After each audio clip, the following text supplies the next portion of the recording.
Aligarh Ukraine में रूस के हमले की आग से एक और जहां तबाही का आलम है, वहीं जान बचाकर दूसरे देश में भाग रहे लोगों की खुद से जंग को साक्षात देखकर भारत सुरक्षित लौटी अलीगढ़ की बेटी फाल्गुनी धीरज ने पीएम नरेंद्र मोदी को ऑपरेशन गंगा के लिए थैंक्स पीएम सर कहा है। आपको बता दें कि पिछले 5 दिनों से रूसी सेना के यूक्रेन में आक्रमण के भयावह मंजर को देख चुकी इवानो फ्रेंकोविस्क नेशनल मेडिकल यूनिवर्सिटी की एमबीबीएस छात्रा फाल्गुनी धीरज करीब 48 घंटों का लंबा सफर तय कर सोमवार को अलीगढ़ सुरक्षित घर आ गई।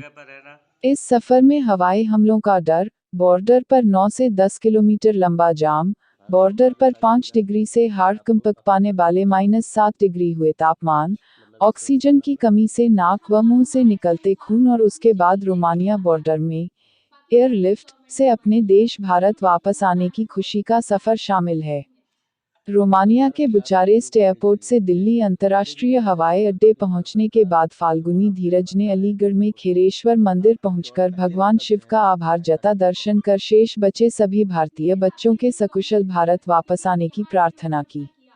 साथ ही फाल्गुनी ने अभी यूक्रेन में व उसके अन्य देशों से जुड़े बॉर्डरों पर फंसे सभी भारतीय विशेषकर अलीगढ़ के विद्यार्थियों को सकुशल वापस आने के लिए वहां शांतिपूर्वक धैर्य के साथ दृढ़ शक्ति मजबूत रखने का संदेश भी दिया है।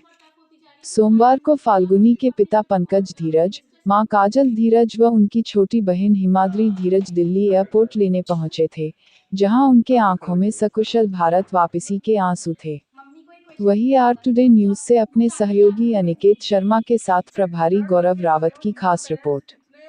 हम लोग को ये एडवाइजरी मिली गई थी इंडियन एम्बेसी की तरफ से कि आप जिस ट्रांसपोर्ट सिस्टम से बॉर्डर पे जा रहे हैं उस पे आगे पीछे लेफ्ट साइड इंडिया का झंडा लगाइए, जिससे कि रशियन गवर्नमेंट अगर देखती भी है ऊपर से या जो भी हमें ऊपर से नज़र रखती है कि वो हमको झंडा दे के आगे जाने दे, क्योंकि उनसे हमें कोई दिक्कत नहीं है और हमको उनसे कोई दिक्कत नहीं है। तो बस यही थी कि आप अपने फ्लैग्स लगाते हैं अपने ट्रांसपोर्ट पे तो आपको वो आगे जाने के लिए सपोर्ट करेंगे, क्योंकि मैंने भी सुना था कि मेरे फ्रेंड्स को आगे बढ़ने दिया जा रहा था ये बोल के उनका पासपोर्ट देख के कि आप इंडियन हैं।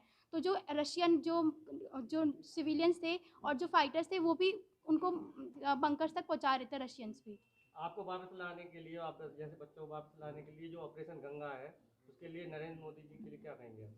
मैं नरेंद्र मोदी सर का थैंक्स बोलना चाहती हूँ उनको, क्योंकि उन्होंने कम टाइम में चाहे फ़्लाइट्स अरेंज करी और अच्छे से इंडियन स्टूडेंट्स को अपने अपने सिटीज़ में पहुँचाया।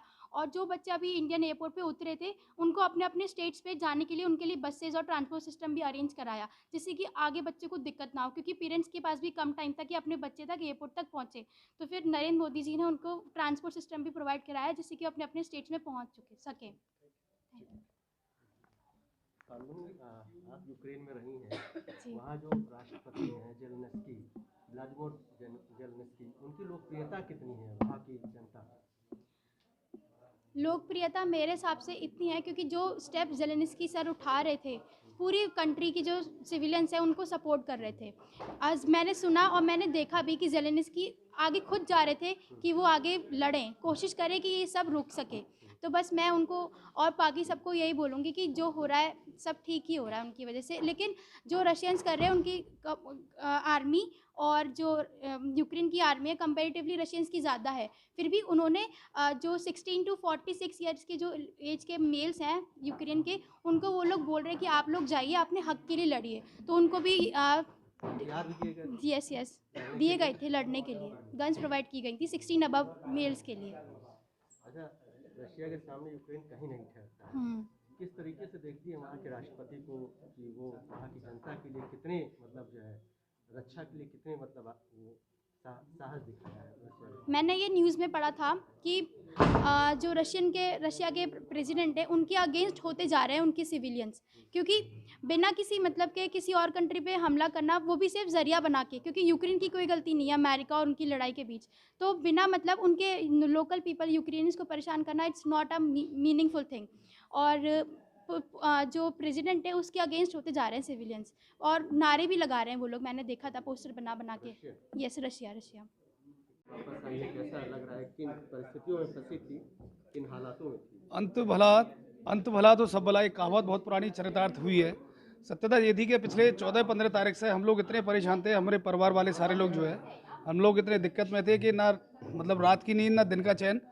और बहुत ज़्यादा दिक्कत थी कि बस ये था कि बच्ची सकुशल कैसे भी वापस आ जाए। अच्छा, इस पूरे यूक्रेन और रशिया प्रकरण को लेके उद्योग पे क्या असर पड़ रहा है, कितना घाटा हो रहा है, किस तरह की व्यापारियों को असुविधा हो रही है? देखिए, अब वर्तमान का समय जो ना ग्लोबल युग का है, पूरा विश्व स्तर पर एक दूसरे किसी न किसी कंट्री का एक दूसरे के साथ सामंजस्य बना हुआ है। व्यापारिक क्षेत्र में भी, चाहे क्रूड ऑयल हो, चाहे फ्यूल हो या कुछ भी हो। अभी जो दिक्कत की स्थिति आ रही है, गोल्ड का रेट आपने देखा होगा, वार के स्टार्ट होते ही गोल्ड एकदम हाइप हो गया, पेट्रोलियम पदार्थ हो गए, बाजारों में तेल की कीमतें बहुत बढ़ गई, खाद्य पदार्थों की कीमत बढ़ गई, और जो कुछ मुनाफाखोर लोग जो होते हैं, मुनाफाखोर लोग जिसे मैं बोलूँगा ना, उन लोगों ने उस आपदा को अवसर में बदला विपरीत स्थितियों में, जबकि ऐसी स्थितियों में तो और ध्यान रखना चाहिए। और मैं धन्यवाद देना चाहूँगा यूक्रेनियन वहाँ की सिटीजन्स का, कि उन लोगों ने बच्चों के साथ कहीं भी कोई किसी भी तरह का मिसबिहेव नहीं करा, और वहाँ पे जो इंडियन गवर्नमेंट के द्वारा जो व्यवस्था की गई है, हालांकि कहीं ना कहीं देखिए उन्हें भी खुद ये अप्रत्याशित स्थिति थी कि इस वक्त जो इतनी स्थिति बिगड़ जाएगी। एम्बेसी के अंदर, इंडियन एम्बेसी जो यूक्रेन के अंदर है, वहाँ लिमिटेड लोग रहते हैं, और लिमिटेड लोगों ने भी क्योंकि बहुत सारे गार्जियंस के फ़ोन लगातार पहुंच रहे थे, एक ही नंबर जो कॉल सेंटर के स्टार्ट करते, हेल्प सेंटर स्टार्ट कर दिए थे, हर गार्जियंस के बच्चे के, उसके मिलने वालों के नंबर पहुंच रहे थे कि हमारा बच्चा वहाँ फंसा हुआ, हमारा बच्चा वहाँ फंसा हुआ है, जिसकी वजह से उन्हें काफ़ी दिक्कत हुई।